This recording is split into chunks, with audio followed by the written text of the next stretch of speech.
Χαίρετε κυρίες και κύριοι. Σήμερα έχουμε μαζί μας τον κύριο Τζόζεφ Λουκά από την εταιρεία Heart Wet and Dry.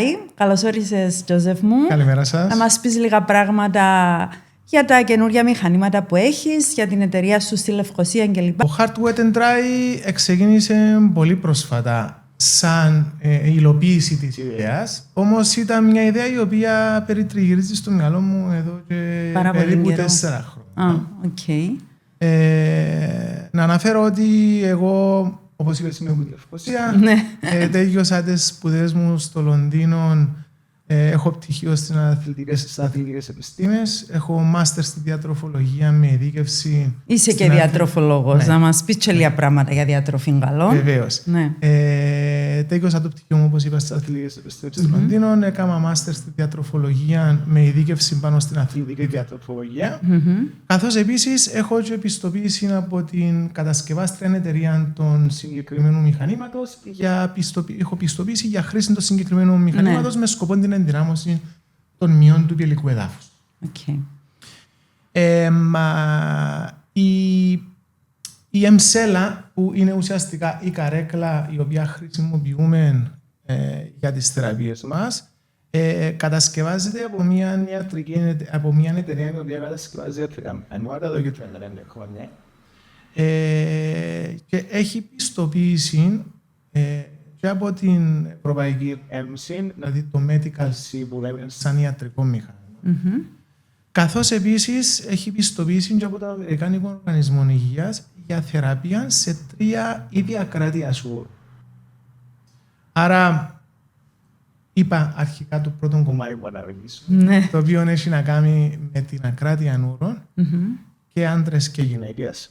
Καθώς επίσης και τη βελτίωση της σεξουαλικής ζωής. Μάλιστα. Okay. Βασικά έδωσες μου λίγα πράγματα εδώ που θέλω να μιλήσουμε, ας πούμε. Θέλω να μου πεις για την τεχνολογία HiFem, ας πούμε. Η τεχνολογία HiFem είναι το επιστημονικό όνομα της τεχνολογίας που χρησιμοποιεί η καρέκλα για τις θεραπείες. Μάλιστα. Το HiFem είναι High Intensity Focused Electromagnetic Waves. Στα ελληνικά είναι υψηλής έντασης εστιασμένα μαγνητικά πεδία. Τον τι σημαίνει. Ο πελάτης κάθεται πάνω σε αυτήν τη συγκεκριμένη ουράρετη. Και είδα ότι κάθεσαι με τα ρούχα σου. Με τα ρούχα σου κανονικά, μάλιστα. Η καρέκλα δημιουργεί ηλεκτρομαγνητικά πεδία, τα οποία ηλεκτρομαγνητικά πεδία διεγείρουμε το νευρικό σύστημα του ανθρώπινου σώματος στο σημείο του πυελικού εδάφους και έχει ως σκοπό την αύξηση της σύσπασης, της μυϊκής σύσπασης. Με απλά λόγια, εμείς στέλνουμε κάποιες εντολές κατά κάποιον τρόπο. Και προκαλούνται συσπάσεις. Μπράβο. Στο νευρικό μας σύστημα και με το νευρικό μας σύστημα με τη σειρά του προκαλεί τις συσπάσεις στους μυς της συγκεκριμένης περιοχής. Οι έρευνες έχουν αποδείξει ότι σε 28 λεπτά που διαρκεί κάθε θεραπεία μπορούμε να προκαλέσουμε μέχρι και 11.000 υπερμέγιστες συσπάσεις του πυελικού εδάφους. Σημαντικό να αναφέρω ότι ο κόσμος, άμα μιλούμε για το πυελικό έδαφος ή το pelvic floor, όπως λέμε, έρχεται αμέσως στο μυαλό του οι ασκήσεις Kegel, οι οποίες είναι το είδος ασκήσεων που χρησιμοποιούν και στη φυσιοθεραπεία αλλά και στην ιατρική για να δυναμώσουν τους μυς της συγκεκριμένης περιοχής. Με τη συγκεκριμένη θεραπεία, όπως είπα, σε 28 λεπτά μπορούμε να προκαλέσουμε μέχρι 11.000 συσπάσεις, δηλαδή 11.000 ασκήσεις Kegel. Θα το αναλύσεις. Γι' αυτό και τα αποτελέσματα της θεραπείας είναι ορατά από τις πρώτες ρίσκες. Ένας άνθρωπος, μια γυναίκα, ένας άντρας κλπ. Πώς μπορεί να παθεί την ακράτεια? Π.χ. σε μια μεγάλη ηλικία, μετά από μια γέννα, θέλεις να μας πεις λίγα πράγματα έτσι για να καταλάβει και ο κόσμος πότε προέρχεται και η ακράτεια, ας πούμε. Καταρχάς, να πω 2 πράγματα. Πρώτα για το μυς του πυελικού εδάφους, για να μπορεί πιο εύκολα ο κόσμος να καταλάβει. Η μυς του πυελικού εδάφους είναι ένα σύμπλεγμα μυών, το οποίο ξεκινά από το ειδικό οστό, δηλαδή στα κόκκαλα της λεκάνης, και τελειώνει πίσω στον κόκκινο. Και είναι ένα πράγμα όπως την αιώρα, να στο πούμε. σαν έναν αερόστατο, το οποίο κρατά, είναι εμείς, το οποίο κρατά τα γεννητικά όργανα και του άντρα και της γυναίκας προς τα πάνω. Στα γεννητικά όργανα συμπεριλαμβάνεται και η ουροδοχοσκίστη, που και η ίδια η ουροδοχοσκίστη από μόνη της είναι μυϊκός ιστός, άρα είναι εμείς. Το πρώτο και πιο σημαντικό κομμάτι που προκαλεί, είναι η κύρια αιτία της ακράτειας, είναι η γύρανση. Ναι. Όπως όλοι εμείς του σώματος μας, το πρόσωπο μας, τα χέρια μας, τα πόδια, με τη γύρανση υπάρχει χαλάρωση. Έτσι και στη συγκεκριμένη περιοχή υπάρχει χαλάρωση των μυϊών, που ακόμη και παραδοσιακή γυμναστική να κάνουμε, ναι μεν είμαστε σε πολύ καλύτερη φυσική κατάσταση από κάποιον ο οποίος δεν γυμνάζεται, όμως υπάρχει γύρανση. Δεν λέμε ότι όλοι θα αντιμετωπίσουν θέμα ακράτειας, όμως είναι ένας παράγοντας. Υπάρχουν και πάρα πολλοί άλλοι επιβαρυντικοί παράγοντες που προκαλούν την ακράτεια. Στις γυναίκες, όπως προείπες και εσύ, είναι οι γέννες και κυρίως οι φυσιολογικές γέννες. Τώρα, αν μας ακούν και κάποιες γυναίκες να φοβούνται να γίνουν φυσιολογικά γιατί να έχουν ακράτεια, δεν είναι όλες οι γυναίκες που αντιμετωπίζουν ακράτεια. Καλύτερα όμως να με γεννήσω φυσικά και να γεννήσω με την καισαρική. Έτσι λέω εγώ. Εγώ είμαι λίγο πιο παραδοσιακό. Προτιμώ φυσιολογικές. Οπότε ένας επιβαρυντικός παράγοντας είναι οι γέννες, καθώς επίσης και κάποιου είδους νευρολογικές παθήσεις, όπως είναι η καταπλάκα σκλήρυνση, καθώς επίσης και το Πάρκινσον. Και στους άντρες τώρα υπάρχει το θέμα με τον προστάτη. Ναι. Άντρες οι οποίοι αντιμετωπίζουν θέματα με προστάτη, υπάρχουν ένα μεγάλο ποσοστό άντρων που θα αντιμετωπίσει θέμα όχι μόνο με ακράτεια, αλλά και συχνουρία. Είναι ένα φαινόμενο το οποίο ονομάζεται η νυκτουρία, δηλαδή έχουν έντονη αίσθηση της φούρησης κατά το βραδινό ύπνο. Λόγω της υπερπλασίας του προστάτη, το πιο μεγάλο μέγεθος του προστάτη πιέζει την ουροδοχοσκίστη και έχουμε την επιθυμία να πηγαίνουμε πιο συχνά στην τουαλέτα. Ερώτηση. Λίγο παγίδα. Για εκείνους που έχουν καρκίνο στην ουροδοχοσκίστη και αφαίρεσαν την, σε αυτήν την περίπτωση βοηθάτε σε κάτι εσείς? Λοιπόν. Και κάμαν τεχνητή. Το κομμάτι του καρκίνου και της θεραπείας της εμσέλα είναι ένα κομμάτι το οποίο είναι τώρα σε ένα ερευνητικό κομμάτι. Αρχικά η εταιρεία, για λόγους ασφάλειας, επειδή εδώ είναι πολύ σημαντικό να αναφέρω ότι εγώ προσωπικά, αλλά και τα πλήστα άτομα τα οποία ασχολούνται με τη συγκεκριμένη θεραπεία, δεν είμαστε υπέρ. Ναι. Okay. Άρα εμείς ακολουθούμε επιστημονικά πρωτόκολλα τα οποία έχουν γίνει, έχουν επαληθευτεί από γιατρούς επιστήμονες και έρχονται κοντά μας απλά εμείς για να κάνουμε τη θεραπεία. Άρα εννοείται ότι οποιοδήποτε αντιμετωπίζει οποιοδήποτε θέμα υγείας παραπέμπεται πρώτα στον γιατρό και ο γιατρός θα μας τον στείλει μας κοντά μας.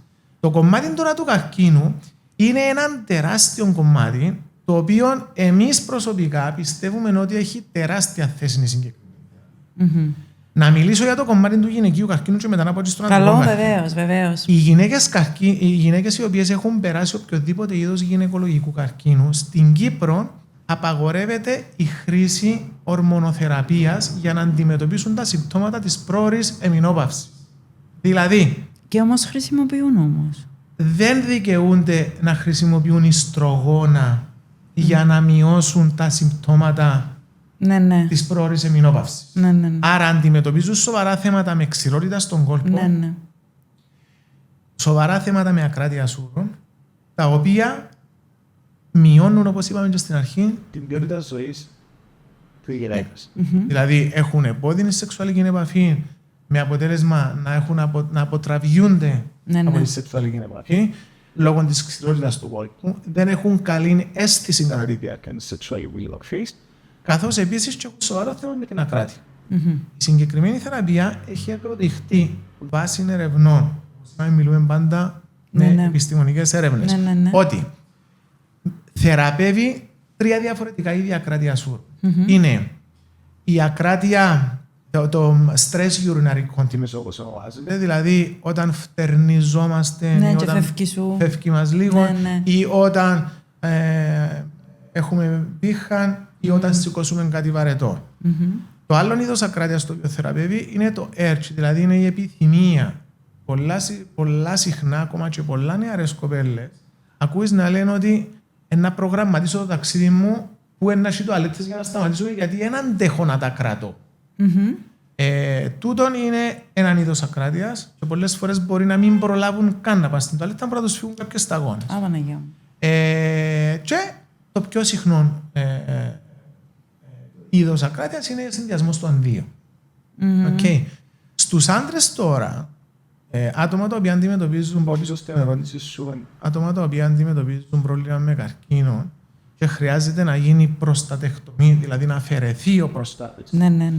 Το 95% των ατόμων αντιμετωπίζουν προβλήματα με ακράτεια νου. Okay. Και εδώ έρχεται η συγκεκριμένη θεραπεία να δώσει μια πάρα πολύ σημαντική δηλαδή, βάσει και δικών μου στατιστικών που πιάνω με τους πελάτες που έχω στο χώρο μου, έχουμε μια βελτίωση της τάξης του 40 με 70% της αρχικής, του αρχικού προβλήματος του κάθε πελάτη. Που, να μιλήσω και με αριθμούς για να καταλάβετε, έχω άτομο το οποίο είναι 72 χρονών, γυναίκα, χρησιμοποιούσε 4 σπάνες όταν ήρθε κοντά μου τη μέρα και καταφέραμε να μειώσουμε τη χρήση της σπάνας στο 50% σε με μόνο 3 επισκέψεις. Τζοζεφ μου, υπάρχει κάποιος εδώ στη Λεμεσό για το πράγμα? Βεβαίως υπάρχουν, ναι. Οποιοςδήποτε ενδιαφέρεται μπορεί να επικοινωνήσει μαζί σου, να έχω τα τηλέφωνα μου για να μπορέσουμε να δώσουμε και άτομα τα οποία προσφέρουν τη θεραπεία εδώ στη Λεμεσό. Γιατί είναι δύσκολο για μας τους Λεμεσάνους να παίρνουμε Λευκοσία. Έχουμε άτομα στη Λεμεσό που συνεργαζόμαστε, πολύ εύκολα να ναι. Το άλλο που ήθελα να σε ρωτήσω, η ουρολίμωξη μπορεί να βοηθηθεί με τα μηχανήματα? Υπάρχει περίπτωση? Καταρχάς, πριν να πω στην ερώτησή σου, είναι πολύ σημαντικό να αναφέρω ότι υπάρχουν και κάποιες αντενδείξεις. Δηλαδή, δεν είναι όλοι που μπορούν να κάνουν τη θεραπεία. Okay. Άρα, θα ξεκινήσω από την ερώτηση τη δική σου. Και οπουδήποτε υπάρχει λίμωξη στο σύστημα των γεννητικών οργάνων, είτε σε άντρα είτε γυναίκα, εννοείται ότι πρέπει να περάσουμε από το θέμα της λίμωξης, να καθαρίσουμε και μετά να προχωρήσουμε σε θεραπείες. Άλλη αντένδειξη είναι ενεργή καρκίνη. Σε άλλο ερώτημα που μου έθεσες πριν. Πρέπει σίγουρα να έχουν περάσει τουλάχιστον 6 μήνες από τη φάση που είμαστε τελείως καθαροί από οποιοδήποτε είδος καρκίνο για να μπορέσουμε να κάνουμε τη θεραπεία. Μάλιστα. Ο κύριος λόγος είναι γιατί δεν μπορούν να γίνουν έρευνες, δεν είναι ηθικό να γίνουν έρευνες πάνω σε άτομα που αντιμετωπίζουν καρκίνο αν δεν συγκεκριμένη θεραπεία είναι ασφαλής. Οπότε, επειδή όπως είπαμε πηγαίνουμε πάντα βάσει των κλινικών ερευνών, των ιατρικών κλινικών ερευνών, άρα λέμε 6 μήνες μετά το τέλος των θεραπείων και της εγχείρησης ή οτιδήποτε άλλο. Ναι. Επίσης, στην εγκυμοσύνη εννοείται. Ναι. Και η πιο σημαντική αντένδειξη είναι τα μεταλλικά εμφυτεύματα κοντά 50 εκατοστά από την απόσταση του κέντρου της καρέκλας. Δηλαδή, αν ένας ασθενής έχει μεταλλικών ισχύων, είναι αντένδειξη. Δεν μπορούμε να χρησιμοποιήσουμε τη συνεχούμενη μέθοδο. Πολύ απλά γιατί τα μαγνητικά πεδία αυξάνουν τη θερμοκρασία των μετάλλων. Άρα υπάρχει κίνδυνος να κάψουμε τον πελάτη. Ναι, παίζει ρόλο. Okay. Φυσικά, επειδή τα μηχανήματα πλέον είναι πάρα πολύ έξυπνα, μπορεί να είναι και πιο έξυπνα από εμάς, αν υπάρχει μεταλλικών σημείων στην περιοχή, απλά διακόπτει τη θεραπεία από μόνη της. Ωραία. Άρα έχουμε έναν έξτρα μέτρο ασφάλειας. Με AI που τεχνολογία μου. Νομίζω είναι το επόμενο στάδιο. Άτε, με το καλό. Η εναλλακτική χειρουργική είναι τούτο που μας είπες, η θεραπεία που προσφέρεται. Εμείς πάντα λέμε ότι υπάρχουν σε κάθε πρόβλημα που αντιμετωπίζει το κάθε άτομο, υπάρχουν βαθμίδες και στάδια. Για παράδειγμα, μέχρι στιγμής, όπως σας είπα, έχουμε το FDA approval, την έγκριση για χρήση της καρέκλας για θεραπεία στα ακράτεια σούρ. Υπάρχουν όμως διαφορετικά στάδια της ακράτειας σούρ.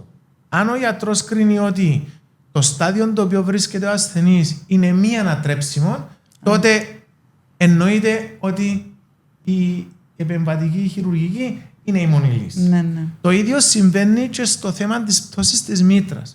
Γιατί είναι ένα άλλο κομμάτι το οποίο η συγκεκριμένη θεραπεία μπορεί να δώσει βοήθεια, νοουμένου ότι βρισκόμαστε στο πρώτο ή στο δεύτερο στάδιο. Το τρίτο στάδιο είναι πάει καθαρά χειρουργικό. Και ο τρόπος που δουλεύει στη συγκεκριμένο κομμάτι είναι πάρα πολύ απλός. Όπως εξήγησατε πριν, έχουμε τους μυς μας που είναι όπως την αόρα, άρα δυναμώνοντας τους μυς, τραβούμε όλο το σύστημα μας προς τα πάνω, το μυϊκό σύστημα της περιοχής, άρα έχουμε πιο καλή στήριξη της μήτρας που κρατιέται πιο ψηλά και δεν έχουμε πτώση μέσα στο μπόρ. Okay. Κάτι άλλο που ήθελα να πω, ναι, να μου πεις. Μίλησαμε μέχρι στιγμής για τις θεραπείες που να προσφέρουμε στο κομμάτι της ακράτειας και στο κομμάτι της ποιότητας ζωής παρά την ακράτεια. Να μιλήσω και λίγο για το κομμάτι της σεξουαλικής. Ήταν να σε ρωτήσω, αλλά πριν σε ρωτήσω, εδώ λες μου διατροφή και ποιελικό εδάφος. Θες να μου πεις λίγο και μετά να πάμε, γιατί βεβαίως, προτιμώ να το έχουμε παραπάνω ώρα μπας στη σεξουαλική ευεξία, γιατί έχουμε και πολλούς άντρες που τους ενδιαφέρει και πολλές γυναίκες. Πέ μας έτσι λίγα πράγματα, αφού ασχολείσαι και με τη διατροφή. Τι εννοείς διατροφή και ποιελικό έδαφος κλπ. Όπως προανέφερα, οι μυς του ποιελικού έδαφους δεν διαφέρουν κατά πολύ τους υπόλοιπους μυς του συστήματος του ανθρώπινου σώματος. Άρα για να μπορέσουμε να έχουμε τα μάξιμου αποτελέσματα από τη γυμναστική, είτε είναι μυς του χεριού είτε είναι μυς του ποιελικού έδαφους, πρέπει να υπάρχει και στη διατροφή. Δηλαδή, αν έχουμε έναν άτομο το οποίο δεν τρέφεται σωστά, καπνίζει, πίνει αλκοόλ, τούτοι όλα είναι επιβαρυντικοί παράγοντες στο τελικό αποτέλεσμα που να έχουμε πάνω στη θεραπεία μας. Μάλιστα. Άρα, εννοείται ότι μια σωστή ισορροπημένη διατροφή, η οποία να περιλαμβάνει και την πρωτεΐνη της σε αρκετά σημαντικό βαθμό, ούτως ώστε να δίνουμε τα θρεπτικά συστατικά στους μυς του ποιελικού εδάφους με την ενδυνάμωση μας, να έχουμε και το καλύτερο αποτέλεσμα. Άρα, η διατροφή δεν είναι μόνο για να χρειαστούμε. Ναι, είναι για να έχουμε σωστή λειτουργία. Δίνεις την εσύ σαν διατροφολόγος βεβαίως, ή να συμβουλευτεί το γιατρό. Ο χώρος όπως είναι φτιαγμένος, προσπαθούμε να δώσουμε έτσι μια πιο ολιστική προσέγγιση στο όλο θέμα. Δηλαδή υπάρχει το κομμάτι του γυμναστηρίου που μπορούν να κάνουν γυμναστική για ολόκληρο το σώμα.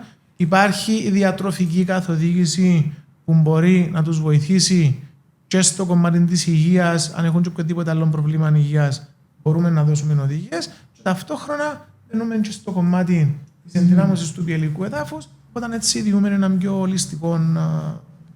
Βρίσκουν τα ούλα μαζί δηλαδή. Είναι σημαντικό. Ναι. Προσπαθούμε να κάνουμε έναν χώρο στο εξωτερικό, επειδή ξέρω ότι παρακολουθεί πάρα πολλοί κόσμος και τα social media. Υπάρχουν εξειδικευμένα κέντρα που είναι Sexual Health and Pelvic Floor Wellness Centers, που προσφέρουν ακόμη και ψυχολογική υποστήριξη στα άτομα που έρχονται στον χώρο για να λύσουν κάποια από τα θέματα που αντιμετωπίζουν, είτε είναι το κομμάτι της ακράτειας, είτε είναι το κομμάτι της σεξουαλικής υγείας. Λοιπόν, πάμε στο κομμάτι της σεξουαλικής υγείας που θέλω να σε ρωτήσω εγώ. Εκτός που το γεγονός ότι κάποιοι, ας το πούμε άντρες γυναίκες, έχουν ένα θέμα με τη στήση ή έχουν ένα θέμα, ας πούμε, γυναίκες επειδή εξηράθηκαν κλπ. Στο θέμα της στήσης για τους άντρες, υπάρχει θέμα το οποίο μπορεί να λυθεί γιατί ψυχολογικό. Τι εννοώ? Δηλαδή, εκτός που το ότι έπαθαν καρκίνο, δεν έχουν στήσει ή έχουν κάποια οτιδήποτε άλλη αρρώστια. Μπορεί κάποιοι να χώνονται και να μην μπορούν να το κάνουν. Τα μηχανήματα βοηθούν σε αυτόν τον τομέα? Να σου πω. Να πιάσουμε πρώτα το οργανικό κομμάτι. Γιατί κατ' εμένα το ψυχολογικό κομμάτι έρχεται μετά από το οργανικό κομμάτι. Δηλαδή, αν για παράδειγμα έρθει κάποιος άντρας σε σεξουαλική επαφή και δεν καταφέρει να είναι όπως έχει στο μυαλό του να είναι, τότε ξεκινά το ψυχολογικό κομμάτι. Ενώ δεν έχει κάποια αρρώστια και παθαίνει το άνθρωπος. Ακριβώς. Γιατί έχει ανθρώπους οι οποίοι αγχώνονται για τον σκοπό. Οι έρευνες δείχνουν ότι τα τελευταία χρόνια από τον καιρό που η σεξουαλική, τα σεξουαλικά βίντεο ή φωτογραφίες είναι πιο προσιτές στον κόσμο, υπάρχει μεγαλύτερο πρόβλημα στήσης, καθώς επίσης και πρόορης εξπερμάτωσης. Μάλιστα. Γιατί ο άντρας κυρίως, βλέποντας τις επιδόσεις επαγγελματιών, νομίζει ότι και ο ίδιος πρέπει να έχει τις ίδιες αποδόσεις για να είναι καλός σαν ερωτικός σύντροφος. Άρα το τι συμβαίνει, ξεκινά ένα ψυχολογικό roller coaster, όπως ονομάζεται, το οποίο είτε δεν καταφέρνουν να έχουν στήσει, γιατί έχουν άλλα πρότυπα στο μυαλό τους, είτε δεν μπορούν να ολοκληρώσουν τη σεξουαλική επαφή για τον ακριβώς τον ίδιο λόγο. Γιατί νιώθουν μειονεκτικά. Μάλιστα. Οπότε εμείς εδώ τι ερχόμαστε να κάνουμε.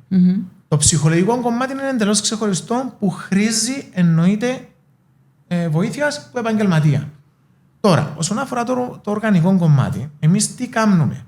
Με τη χρήση της συγκεκριμένης θεραπείας δεν δυναμώνουμε μόνο τους μυς της συγκεκριμένης περιοχής, που αν δυναμώσουμε τους μυς θα μπορούμε να έχουμε δύο πολύ σημαντικά αποτελέσματα. Πρώτον, πιο γρήγορη στήση και πιο καλής ποιότητας στήση.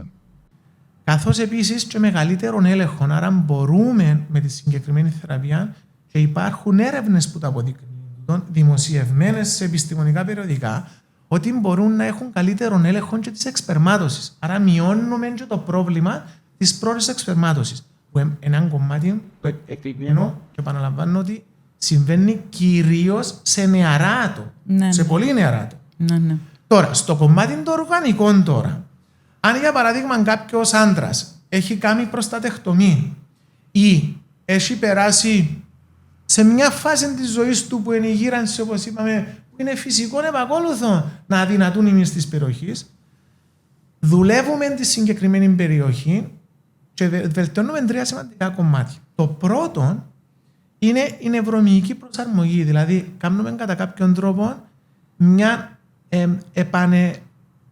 re-education, όπως ονομάζεται στα αγγλικά, δηλαδή κάνουμε μαθαίνουμε ξανά στο νευρικό σύστημα πώς να στέλνει τα μηνύματα στους συγκεκριμένους μυς της περιοχής για να έχουμε τη στήση.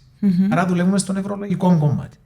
Επίσης, αυξάνουμε κατά πολύ την αιμάτωση στην περιοχή, που μπορεί να είναι η κύρια αιτία μείωσης της στήσης, και δυναμώνουμε και τους μυς στην περιοχή, άρα έχουμε έναν τριπλό, να το πούμε, όπλο να καταπολεμήσουμε το συγκεκριμένο πρόβλημα. Ερώτηση. Κάμνεις σου και όρεξη για σεξ, η θεραπεία τούτη? Βοηθά, ας πούμε, τον άντρα ή τη γυναίκα, η οποία π.χ. έχει μενοπαυσίνη γυναίκα και βαρκέται, ρε παιδί μου, πιάνουν οι ορμόνες που βαρκέται. Αυτό βοηθά στο να θέλει? Όχι, ορμονικά δεν μπορούμε να βοηθήσουμε. Εμείς βοηθούμε σωματικά να είμαστε πιο έτοιμοι. Όμως, ανέφερες κάτι πολλά σημαντικό. Ο λόγος που δεν έχουν την επιθυμία μπορεί να είναι καθαρά ψυχολογικός λόγω των ορμονών, όμως μπορεί να είναι γιατί στη σεξουαλική τους επαφή δεν έχουν την αίσθηση που είχαν πριν. Και ο λόγος είναι γιατί δεν έχουν την υγρασία στον κόπο. Έτσι πονούν. Είναι επώδυνοι, καθώς επίσης και η αίσθηση είναι διαφορετική λόγω της αιμάτωσης. Εμείς τι κάνουμε? Αυξάνουμε, όπως είπα, στις γυναίκες των μυϊκών τόνων, άρα τσαμέ που ήταν κατά κάποιον τρόπο πιο ατροφής ο μυς, ξεκινά να έχει καλύτερη σύσπαση, είναι πιο σφιχτή η περιοχή και πιο υγραμμένη μαζί με τη βελτίωση του νευρομυϊκού συστήματος, άρα η αίσθηση είναι εντελώς διαφορετική. Και έχω παραδείγματα από πελάτες που μας το αναφέρνουν το πράγμα.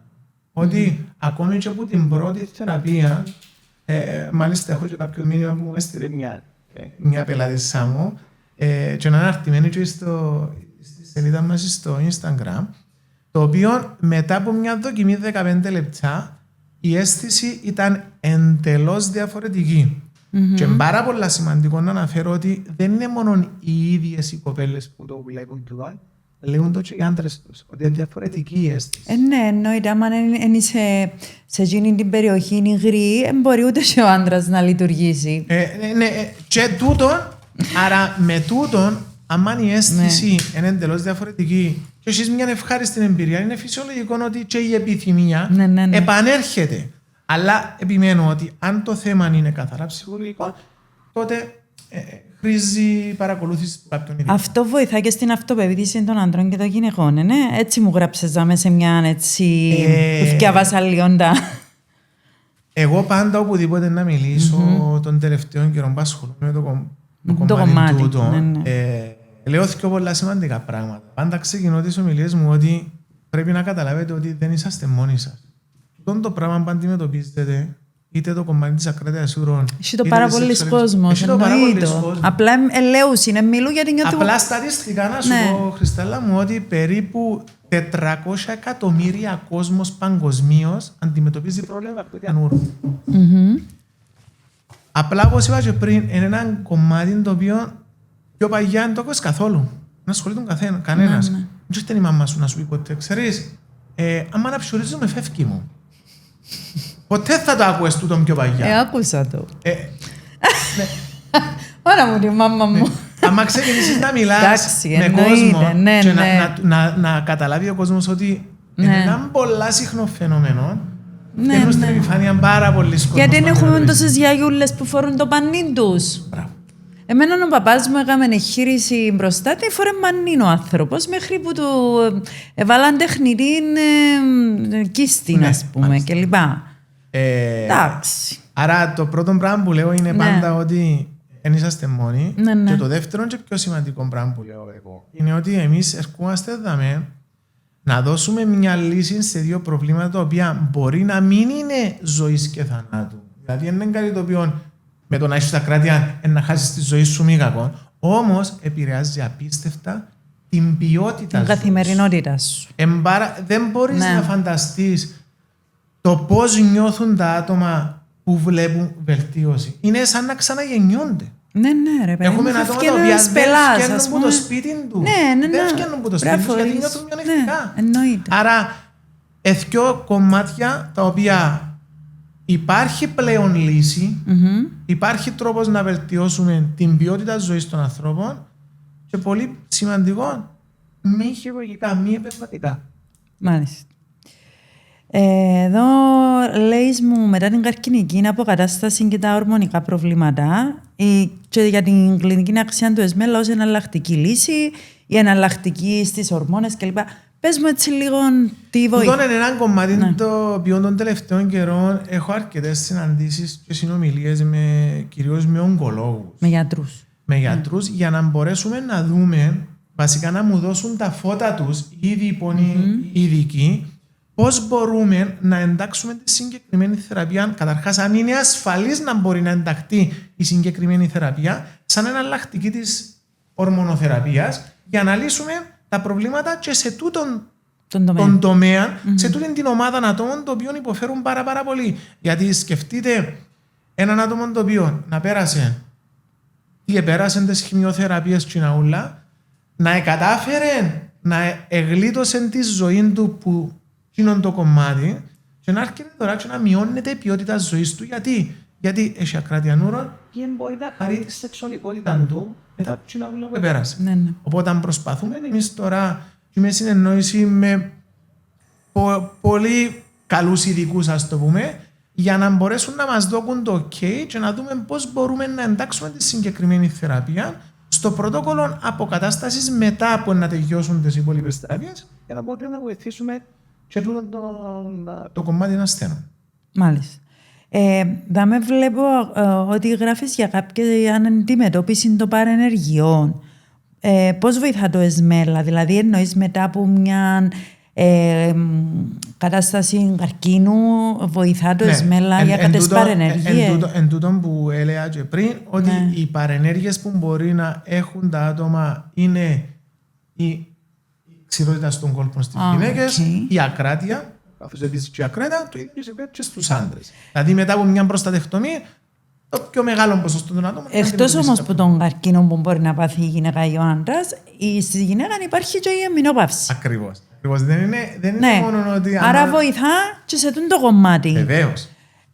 Έχει μια άλλη τεχνολογία χαϊφού για τον κόλπο της γυναίκας, η οποία ξέρω γιατρών η οποία ασχολείται. Εσύ ασχολείσαι και με το μηχάνημα ή μόνο τα. Όχι. Εγώ ασχολούμαι αποκλειστικά με μη επεμβατικές θεραπείες. Η συγκεκριμένη που λέει είναι ενδοκολπικά, άρα είναι επεμβατική θεραπεία. Εμείς μιλούμε για θεραπείες οι οποίες είναι μη επεμβατικές. Αλλά η δική σας είναι και πιο ανώδυνη, ας το πούμε. Γιατί. Είναι η θεραπεία η συγκεκριμένη που προσφέρουμε εμείς. Είναι εντελώς ανώδυνη. Δεν έχει καθόλου, δεν χρειάζεται χρόνο ανάρρωσης. Δηλαδή. Συγκεκριμένα χαρακτηριστικά με τον καθηγητή που έκαναμε το training για να χρησιμοποιούμε την καρέκλα, μια από τις ερωτήσεις ήταν πότε μπορούν να έρθουν σε σεξουαλική επαφή μετά από τη θεραπεία. Αμέσως. Και μόλις φύγουν από το γραφείο. Σημαντικό τούτο. Δηλαδή βοηθάς τους άμεσα. Είσαι 24ωρος. Ναι, οπότε δεν υπάρχει καθόλου. Και από την πρώτη θεραπεία να αποκτήσεις σεξουαλική επιθυμία. Εξαρτάται από το πρόβλημα που αντιμετωπίζεις. Είναι αρκετά σημαντικό να πούμε και λίγο τα πρωτόκολλα. Στις γυναίκες, στο κομμάτι της ακράτειας ούρων, το πρωτόκολλο, οι έρευνες αποδεικνύουν ότι χρειάζεσαι 6 με 8 συνεδρίες. Οι συνεδρίες γίνονται 2 φορές τη βδομάδα και να έχουν μεταξύ τους απόσταση 1 με 2 μέρες για να υπάρχει και η ανάρρωση, ενώ να ξεκουράζεται λίγο νομής. Στις γυναίκες οι οποίες έχουν εμεινορήσει, δηλαδή βλέπουν ακόμη περίοδο, προκαθορίζουμε τις θεραπείες μας να είναι μεταξύ των 2 κύκλων, γιατί δεν είναι ότι να προκαλέσει πρόβλημα αν είσαι με την περίοδο σου ήταν στη θεραπεία, απλά μπορεί να αυξήσει τη ροή του αίματος. Άλλη είναι ερώτηση. Για τις κοπέλες οι οποίες έχουν εμεινορήσει και γύρω στα 45, σταματάει περίοδος 50, 55, 60, δεν ξέρεις πότε να σταματήσει. Η θεραπεία τούτη βοηθάτε να πάσει παραπάνω καιρό να βλέπουν περίοδο. Δηλαδή υπάρχει περίπτωση μια κοπέλα που δεν έχει καθόλου πρόβλημα. Τίποτε πρόβλημα. Ούτε μηνόπαυσης, ούτε μια κορούδα 35-40 χρονών.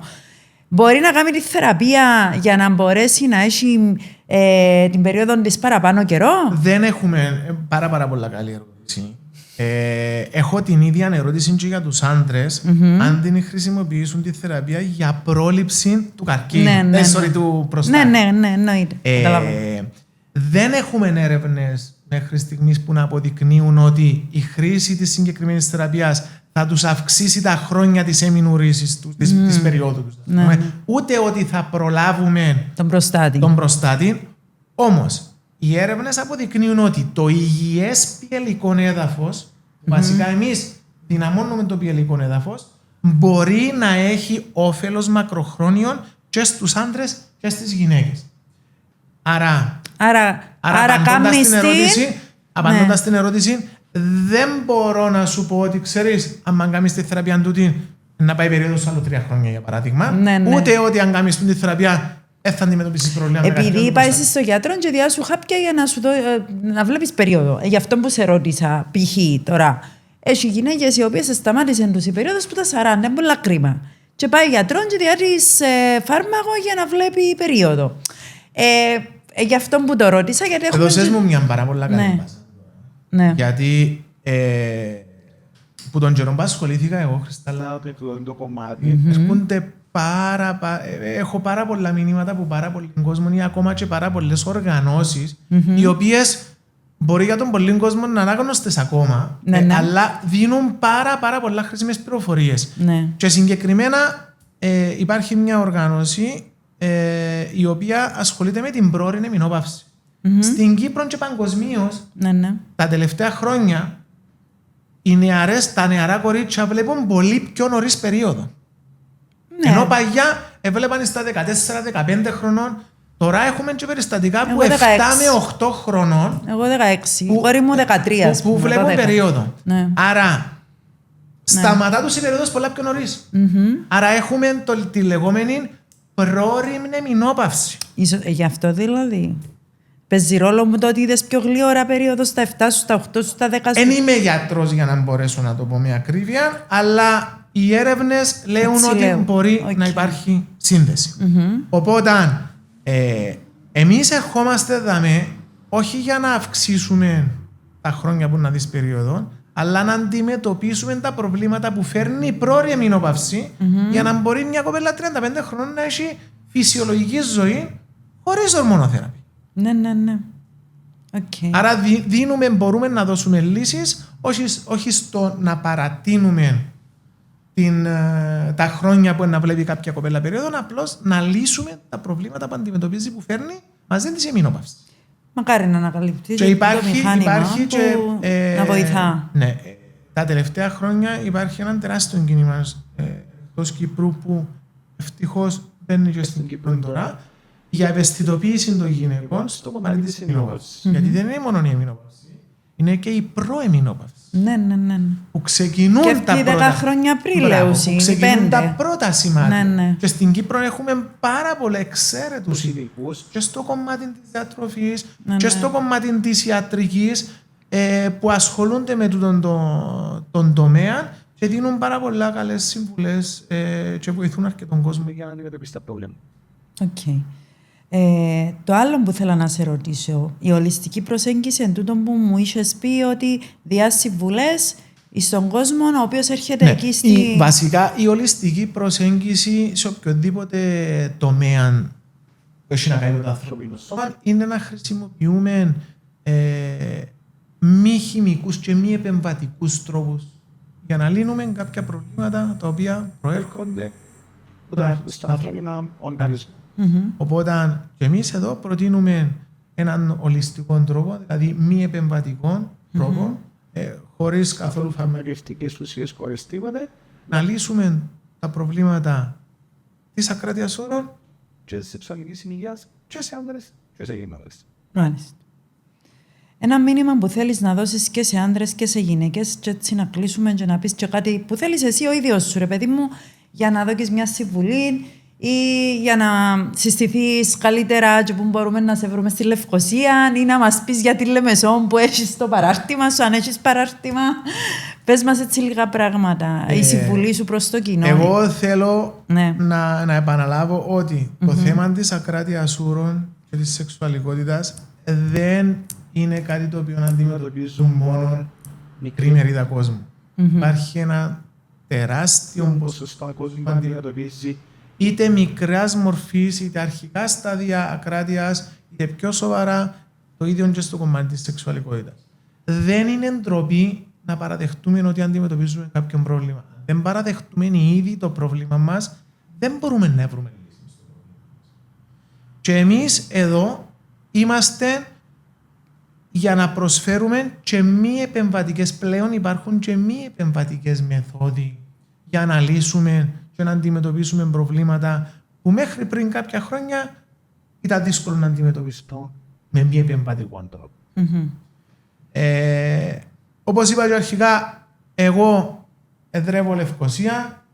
Όποιος ενδιαφέρεται είναι ευπρόσδεκτος, χωρίς καμιά υποχρέωση να έρθει να δοκιμάσει. Και πάντα λέω στον κόσμο που επικοινωνεί μαζί μου ότι για να μπορέσεις να διανοηθείς πώς μπορεί τούτη η θεραπεία να δυναμώνει το ποιοτικό έδαφος, πρέπει να δοκιμάσεις. Εάν δεν δοκιμάσεις, δεν μπορείς να καταλάβεις ή να σκεφτεί ο ανθρώπινος νους πώς με το να κάθομαι πάνω σε μια καρέκλα να μου προκαλέσει τόσες χιλιάδες συσπάσεις στους μυς τόσο συγκεντρωμένα στη συγκεκριμένη περίπτωση.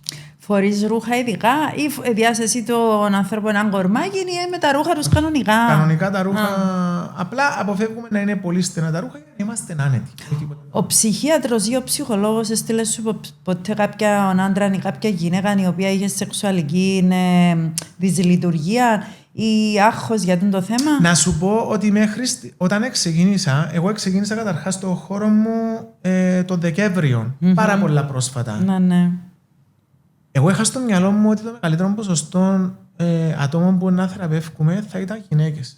Το 95% των ασθενών, μ' αρέσει και να λέω ασθενείς γιατί είναι ένα ασθένεια, το 95% των ατόμων που μας επισκέπτηκαν στην αρχή ήταν άντρες.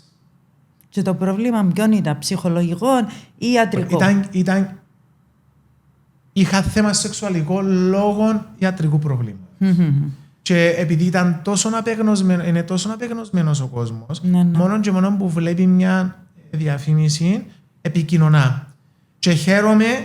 Που επικοινωνά. Όχι μόνο που το καταλαβαίνει ότι έχει πρόβλημα. Και καταλαβαίνει και ρωτά. Ναι. Μια πολλά μεγάλη παγίδα, δυστυχώς με τα social media, είναι ότι υπάρχει τεράστια παραπληροφόρηση. Ναι. Ευχαριστώ πάρα πολλά τον κόσμο γιατί ρωτά λεπτομέρειες και θέλει να βλέπει και τα πιστοποιητικά των μηχανημάτων, καθώς επίσης και τα πτυχία του ατόμου που ασχολείται με το κομμάτι. Είναι έναν άλλο πολλά μεγάλο κομμάτι που θέλω να επικεντρωθώ. Είναι το τελευταίο μου μήνυμα που θέλω να στείλω στον κόσμο. Ναι. Εμπιστεύκεστε κάποια άτομα. Ναι. Θέλω να βλέπετε τα πιστοποιητικά και την πιστοποίηση και των μηχανημάτων που χρησιμοποιούνται, καθώς επίσης και τι πρεσβεύει το κάθε άτομο το οποίο κάνει τούτες τις θεραπείες.